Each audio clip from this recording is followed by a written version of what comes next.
Good evening, I'm Kevin Christopher. And I'm Nancy Cox. Thank you for joining us at 11. It's a big week in Frankfort where this time tomorrow we'll be talking about Governor Andy Beshear's first State of the Commonwealth address. And of course, one of the top items on his agenda, sports betting, which Governor Beshear says could bring in up to $40 million.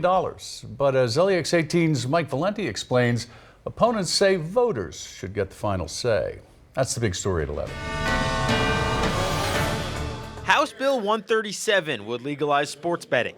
It already has more than 20 bipartisan co-sponsors, and there appears to be support for the measure in the Senate. We already have sports wagering that's legal in Kentucky. It's called pari-mutuel wagering on horse racing. And I think this is just a natural extension of something that's a part of our history, our culture, and our tradition. And all they have to do is let the people decide, let the people get involved. And yet, for some reason, they don't want the people to be involved in this massive change of Kentucky public policy. Kent Ostrander of the Family Foundation opposes expanded gambling.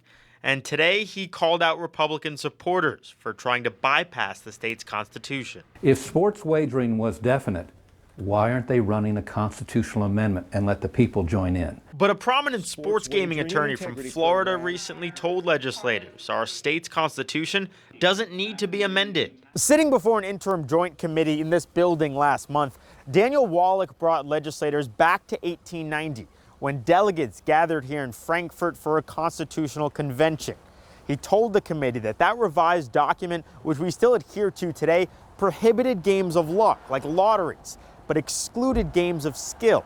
In fact, Wallach said a delegate actually proposed a comprehensive ban on all forms of gambling, but that amendment was defeated. There's no reasoned debate on the issue.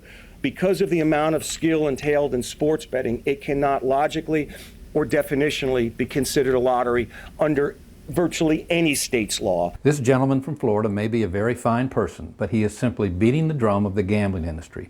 I don't think he's licensed by the Kentucky Bar, and yet he's pontificating about what the Kentucky Constitution means to Kentuckians. And Ostrander said even games of skill involve a decent amount of luck. In Frankfort, Mike Valenti, LEX 18 News. Governor Beshear is set to deliver the State of the Commonwealth address before a joint session of the legislature tomorrow evening at 7 o'clock.